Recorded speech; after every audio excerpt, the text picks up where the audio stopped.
민주당 내부에서 항명 검사장 고발을 둘러싼 엇박자 논란이 사그라지지 않고 있습니다. 헌법 존중 정부혁신 TF와 패스트트랙 1심 선고 결과를 두고도 여야 공방이 이어지고 있습니다. 최진 대통령 리더십 연구원 원장, 김종혁 전 국민의힘 최고위원과 자세한 내용 짚어보겠습니다. 안녕하십니까? 네, 안녕하십니까?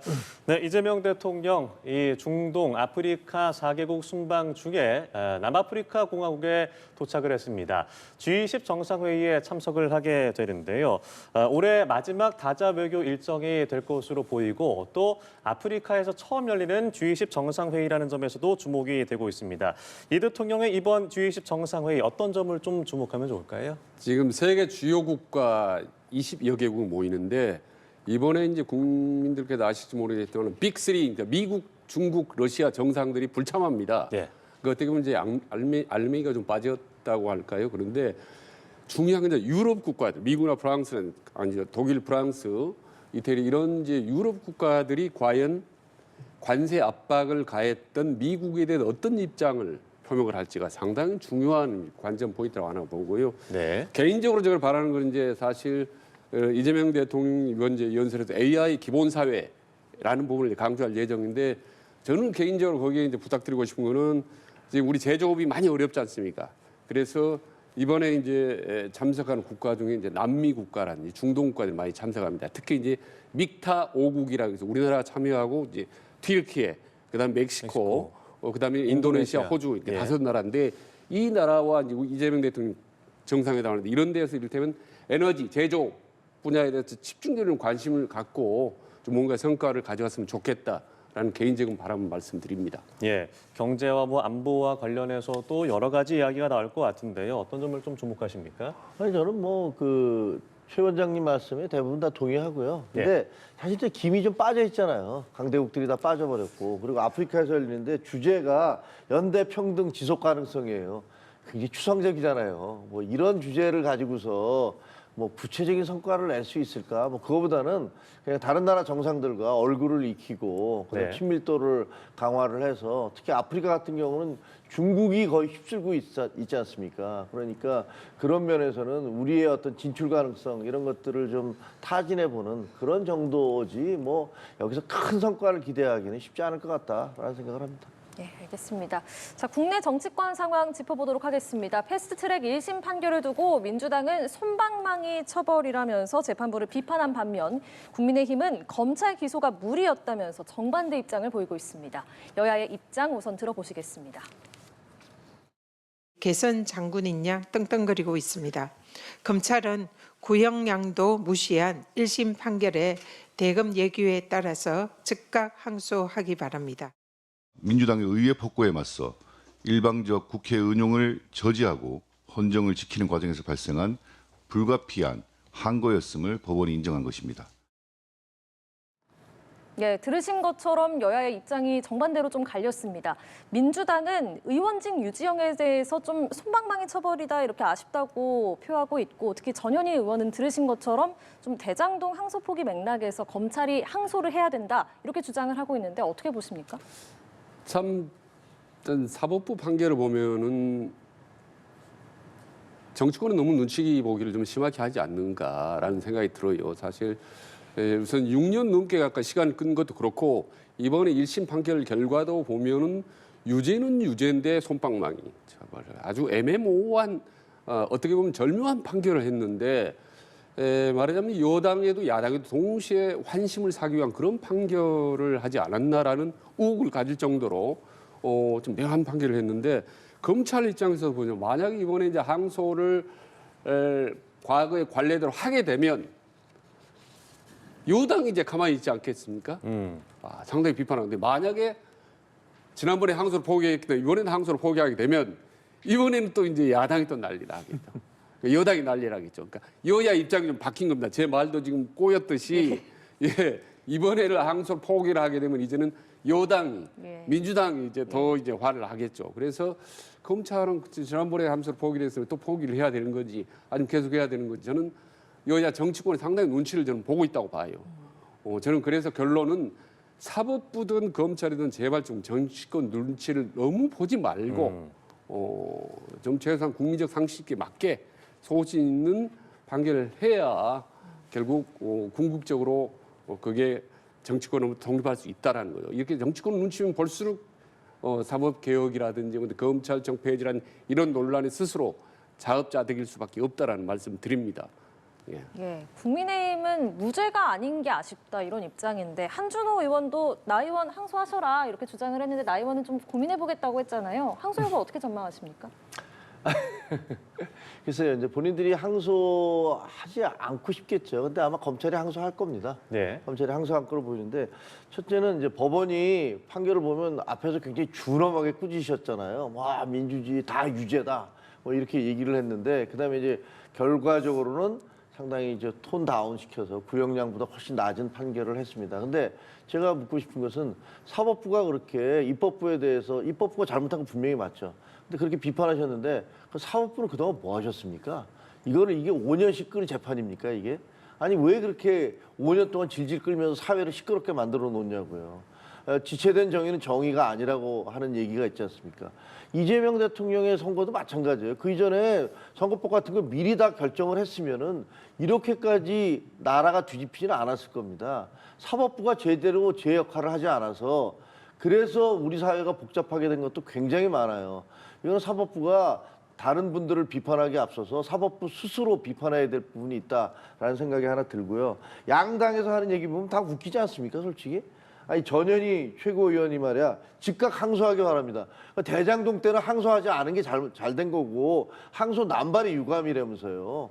근데 왜 여기에 대해서는 항소하라고 그렇게 밀어붙입니까? 그것도 웃기고. 그다음에 우리 국민의힘 정의용 사무총장도 이게 불가피한 항거였다 이렇게 얘기를 합니다. 그러면 앞으로 패스트트랙은 뭐하라고 정했습니까? 그 패스트트랙 동물국회 맡겠다고 만들어놨는데 앞으로도 그러면 항거할 거면 계속 그런 식으로 항거를 해도 괜찮다는 건가요? 그러니까 양당에서 하는 얘기가 다 논리가 안 맞고 사실 국민 입장에서 보면 사법부도 그렇고 야당도 그렇고 여당도 그렇고 뭐 하는 짓이야 이게 뭐 이런 비판을 하실 만하다라는 생각이 듭니다. 네, 일단 뭐 민주당 의원들에 대한 선고는 아직 남아있기 때문에 그 결과를 또 기다려볼 것 같은데 일단 뭐 이재명 대통령이 순방 일정 중에 있는 가운데 민주당 내부에서 엇박자 잡음이 일어나고 있습니다. 이 대장동 항소 포기 검사장에 대한 이 고발 사건과 관련해서 김용민 의원, 이 법사위 간사가 사전에 소통을 했다라고 라디오 인터뷰에서 밝히면서 지도부가 기억을 못하는 것 같다. 이런 엇박자 논란이 계속 이어지고 있는데 이 부분은 누구의 말이 맞는 겁니까?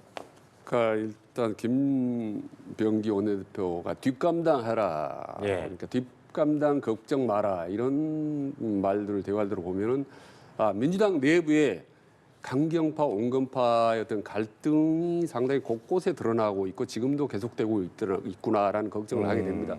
근데 사실 뭐 어느 정부나 정권에서는 강공파 어떤 적절한 견제 뭐 이런 그 균형 이런 부분도 필요합니다만은 지금처럼 이런 갈등이 너무 지속되고 점점 확대될 경우는 상당히 대통령뿐만 아니라 여권 자체에 크게 부담이 된다라는 이제 총론적인 말씀을 드리고 네. 방금 질문하신 부분에도 이런 것 같아요. 제가 보기에는 비교적 강경파라고 할 수 있는 법사위 민주당의 추미애 위원장이나 김용민 간사가 이 항소 포기 반에 이 관련된 부분을 그러니까 이제 그 검사장 고발들 네. 18명 고발을 만약에 김병기 원내대표에게 의논을 했을 경우에 만약에 김병기 대표 오케이 고발합시다라고 동의했을 경우는 여당 내에도 전체적으로 담합으로 갈 수 있기 때문에 집중적으로 포화를 받을 수 있죠. 야당으로부터.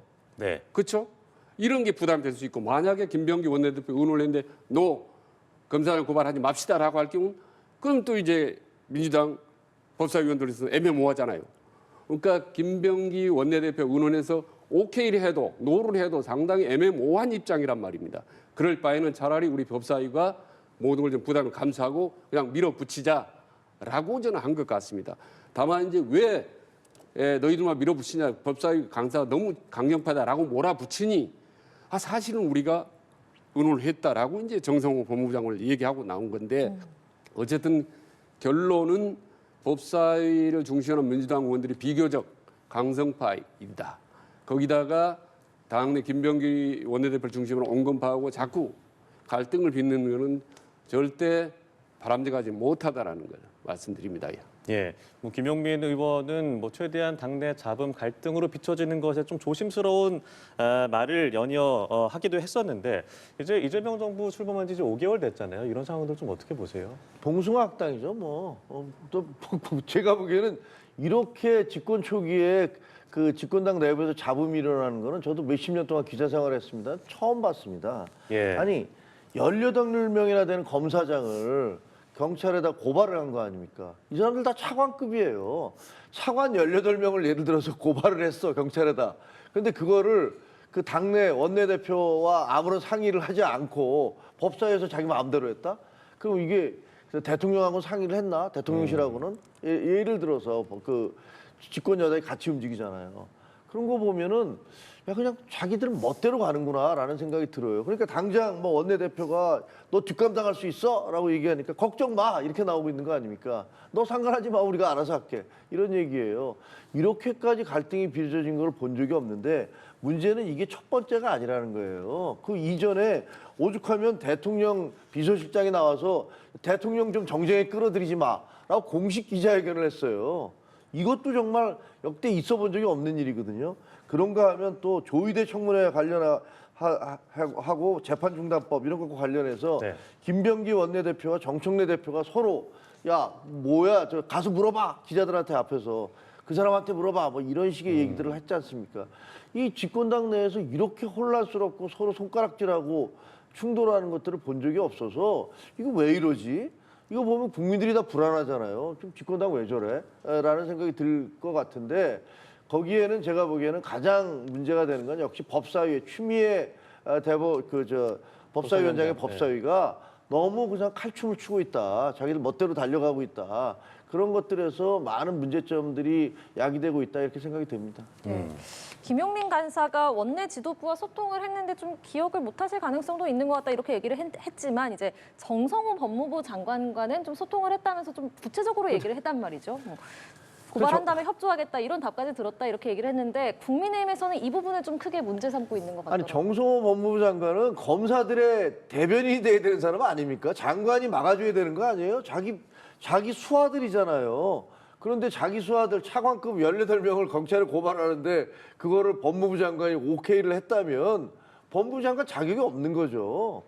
그 말이 됩니까?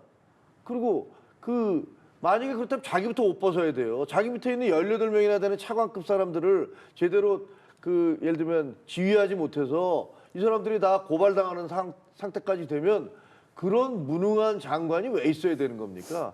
그리고 장관이 당하고 서로 담합을 해서 저런 식으로 경찰 고발하는 것들을 묵인을 했다? 이게 있을 수 있는 걸까요? 그러면 검사들이 보기엔 저 사람은 도대체 뭐냐? 이런 생각 안 하겠습니까? 언론사에서도 마찬가지일 거 아니에요. 기자들을 고발하겠다는데 편집국장이 다른 사람들하고 야, 그 걔들 고발하는데 같이 해. 니들이 해. 그럼 고발해. 이렇게 얘기하면 기자들이 편집국장한테 이 사람이 우리의 지도자다. 우리의 리더다라고 얘기할 수 있겠습니까? 너무나 이상한 일들이 벌어지는 거죠. 예, 장관과 당의 담합이다. 뭐 즉각 사퇴해야 한다. 이런 주장에 대해서 어떤 말씀 주시겠어요?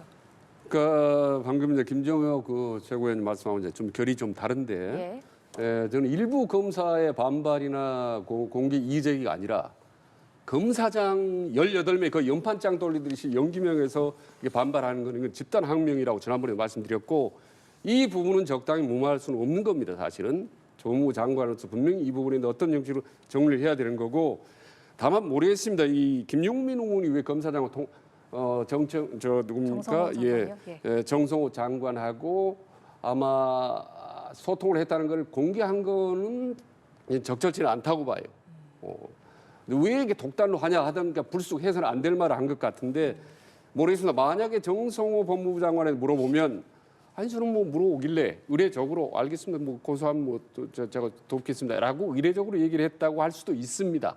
그렇기 때문에 이 부분은 이제 좀 더 지켜야 될 부분이고 하나 이제 정부대리 말씀하신 집권당 내부 지도부 내부의 어떤 갈등은 항상 있었습니다. 네. 진보든 보수 정부도 항상 있어 왔고 지도부 내부의 갈등이 가장 심했던 거는 저는 윤석열 정부 초기라고 보거든요. 아시다시피 윤석열 전 대통령이 직접 이준석을 비롯해 당 대표들을 전부 쫓아냈다시피 했습니까? 그게 쫓아내고 만들고 쫓아내고 했던 당 지도부가 한 7, 8명 됩니다. 그때처럼 저는 집권당 내부가 갈등과 투쟁으로 저는 아주 엉망진창된 적은 본 적도 없습니다. 사실. 네. 거기에 비하면 사실 지금 이 정도의 강경파, 온건파의 정도의 갈등 정도는 사실은 아무것도 아닙니다. 그리고 이 정도 지금 이 선은요, 제가 보기에는 좀 약간 선을 좀 넘나들어요. 아슬아슬하게 넘나드는데 이 정도는 저는 적절하고 적당히 강경파가 세면 온건파 밀어붙이고 이런 건 오히려 건강한 건전한 어떤 기류, 강운과 기류가 있기 때문에 긍정적으로 볼 수 있습니다. 다만 예. 너무 지나치게 오래 세게 확대하면 안 된다라는 저는 말씀드립니다. 예, 사실 그래서 어떤 리더십이 발휘가 되어야 되는 거고 네. 사실 이번에 내란 전단 재판부 도입과 관련해서도 그렇고 또 대의원 또 권리당원의 투표비를 정하는 투표와 관련해서도 그렇고 여러 가지 얘기들이 나오면서 당연히 민주주의는 여러 가지 의견을 주장하는 것이고 그걸 수렴해서 결정을 하는 것인데 이게 갈등으로 비춰주는 거를 우려하는 분들이 있는 것 같아요. 어떻게 좀 정돈이 돼야 된다고 보세요? 그러니까 저나 이제 김정은 의원이나 사실 열람대 말씀은 비교적 상당히 좀 중도적 입장을 합리적인 대안을 제시하고 있는데 네. 양당 지도부, 여야 지도부는 상당히 좀 이를테면 강성 지지층 위주로 가는 것 같아요. 지금 민주당도 보면은 지금 경선 앞두고 지금 대의원 표의 어떤 재조정을 하지 않습니까? 예. 그래서 1대1로 말하자면 권리당원들, 강성 지지층에게 힘을 실어주는 쪽으로 당 이제 내부의 어떤 표결 원리, 경선 원리를 지금 당규를 바꿔가고 있지 않습니까? 네. 이거는 이후 경선 과정, 지방선거 앞두고 상당히 강성층에 의지하겠다는 거 아니냐라고 생각을 할 수밖에 없고 국민힘도 보면은 지금까지 5대5였지 않습니까? 지금 당심 대 민심을 5대5로 해서 경선의 원칙을 룰을 정했는데 지금 이제 7대3으로 바꾼다는 거 아닙니까? 당원을 비율이 7로? 그게 뭡니까? 이제 강성 당원 위주로 가겠다는 거 아닙니까? 장동욱 대표랑 국민힘이? 그래서 여야 당 지도부, 최고 지도부 당 대표가 왜 이렇게 말로는 중도층을 얘기하면서 강성 지지층을 일변도로 가는 건지 저는 좀 걱정이 됩니다. 네, 결국 뭐 근본적으로 강성 지지층의 입장을 대변하기 위해 어떤 이런 갈등 양상이 벌어진다고 하셨는데 사실 국민의힘도 마찬가지의 어떤 내용을 겪고 있잖아요. 양당 모두 비슷한 거죠. 뭐 네. 그때 당시에 누가 집거나 누가 당권을 잡고 있느냐에 따라서 자기들에게 유리하게 그냥 뭐 선거구 게리맨더링으로 획정하듯이 그 선거법 자기들에게 유리하게 바꾸고 있는 거예요. 그 지난번에 김기현 그 당대표 선출될 때 그때 국민의힘이 당원 100%로 했어요. 그랬더니 그때 민주당에서 이건 반민주 폭거다 그러면서 엄청 공격을 하셨거든요. 근데 이번에 지금 바꾸는 거 보니까 이 권리당원 대신에 대의원으로 밀고 가면서 그 80 몇 %가 찬성했다 이렇게 얘기하시는데 투표율이 16%인가밖에 안 돼요. 그러면 도대체 두 개를 곱해보니까 10%도 안 되는 사람들의 찬성으로 지금 이걸 바꿔버리는 거 아닙니까? 그럼 이거는 민주적인 절차냐? 이렇게까지 뭐 반문할 수 있는 것이고 여기서 그 국민의힘이 55대 5였던 것을 갑작스럽게 7대 3으로 바꾸겠다. 그래서 뭐 당원들에게 더 힘을 실어주겠다라고 얘기하는 거는 지금 그렇지 않아도 무슨 뭐 그 신천진이 통일교니 이런 사람들이 들어와 있는 게 아니냐라는 그런 비난이 있는데 이렇게 하면 국민들이 그걸 과연 받아들일까라는 생각이 들고요. 민주당 역시 대통령이 해외에 나가 있는 가운데 그 당대표가 그냥 밀어붙여서 저렇게 그 룰을 바꿔버리면 저건 또 내부에서 또 다른 분란이 되지 않을까 이렇게 생각이 듭니다. 양쪽 다 지금 양당 모두 수뇌부들이 내리는 결정들이 좀 이해하기 어려운 부분들이 많아요. 네. 자, 이런 가운데 헌법 존중 정부혁신 TF가 본격적으로 가동이 됐습니다. 12.3 비상계엄에 가담한 공직자 조사를 하겠다, 제보를 받겠다라는 건데 이 TF에 대해서 어떻게 보시는지요? 필요하다고 보십니까? 글쎄 필요하기는 한데 상당히 좀 조심스럽다는 생각이 듭니다. 왜냐하면요, 과거에 정권이 바뀌면 보수든 진보 정권이든 또 어느 대통령이든 간에 다 비슷한 사례가 있었습니다. 당시에는 민정수석실이나 그다음 감사원, 그다음 경찰, 검찰이 중심이 돼서 이른바 검찰 공무원들을 줄 세우기, 우리 편 만들기 하는 작업들이 다 지속적으로 광범위하게 이루어졌기 때문에 솔직히 새삼스러운 건 아닙니다. 저희들 입장에서는. 다만 이번 같은 경우는 이제 이름도 약간 이제 특이하죠. 헌법 존중 정부 TF라고 그래서 각 정부 부처에 TF를 둔다. 그래서 각 부처별로 10명 이상씩 전체별로 22개 부처 다 합하면 한 550명 정도의 그런 어떤 이 전문위원, 자문위원들, 이렇게 심사위원들이 이제 작동이 된다라는 거 아니겠습니까? 네. 그런데 지금 평상시 보통 때라면은 절대 그러면 안 되는 거죠, 이거는. 예, 다만 이제 워낙 비상 계엄이라는 특별한 상황이기 때문에 이건 불가피한 측면이 있다 하더라도 예. 그 대상, 범위 이런 부분에 대해 상당히 신중을 기하고 아무튼 조심스럽게 예. 진행을 해야 된다라는 말씀을 드립니다. 예, 어떻게 보십니까? 아니, 자유민주주의 체제를 송두리째 부정하는 태도를 취하면서 거기다 헌법 존중이라는 이름을 붙이는 것 자체가 완전히 모순이죠. 아니 도대체 말이 됩니까? 우리한테 핸드폰 다 제출을 하라고 그러면 그 영장 없으면 제출할 수 없는 건데 뭐 동의서를 받아갖고 제출을 하겠다 이렇게 얘기를 하는 거 아닙니까? 이것 자체는 제가 보기에는 뭐 너무 과한 조치고 이렇게 하는 이런 조치를 취하는 나라가 전 세계에 공산주의 국가를 빼놓고 한 군데라도 있습니까? 민주주의 국가에서 공무원들한테 네가 헌법 지난번에 그 비상계엄 때 무슨 발언을 했는지 누구하고 무슨 얘기를 했는지 이런 거 좀 알아봐야겠어. 그러니까 핸드폰 제출해라 라고 얘기하는 나라가 전 세계에 한 군데라도 있냐고요. 이런 짓을 하는 건 말도 안 된다고 생각합니다. 저는. 예. 이런 가운데 윤석열 전 대통령의 내란 재판 등을 담당하고 있는 지기현 부장판사의 룸살롱 접대 의혹과 관련해서 새로운 기록들이 확보가 됐습니다. 3명이 동석한 것으로 알려졌는데 이 비용이 300만 원을 넘었는지가 핵심 쟁점이 되고 있습니다. 계좌, 카드 압수수색 영장이 법원에서 또다시 기각되기도 했는데 이 부분 좀 어떻게 바라보고 계세요? 참 지기현 판사 오랫동안 좀 말이 많습니다. 여러 가지 의혹들이나 논란이 이제 많은데 처음으로 공수처가 지기현 판사에 대해서 사실은 동선 확보하는 핸드폰에 네. 대한 압수수색 영장이 처음으로 집행이 됐습니다. 근데 정작 정말 중요한 카드에 대한 집행영장 청구도 또 기각이 됐어요. 예. 그러면 도대체 재판부는 지기현 판사에 대한 여러 가지 의혹에 대해서 제대로 조사를 하라는 건지 말라는 건지 판단을 못 하겠어요. 지금 다만 이제 그 당시에 지기현 판사가 술을 마셨다는 그런 업주라든지 관계자들의 증언을 공수처가 종합해 보니 지금 300만 원이 넘는다는 거 아니겠습니까? 3명이 300만 원 이상을 먹었으면 나누기 3 하면 1인당 100만 원씩이 추가가 되면 그거는 이제 법적으로 이제 네. 김영란법이 이제 위반이 되기 때문에 중대한 문제가 되는 거죠.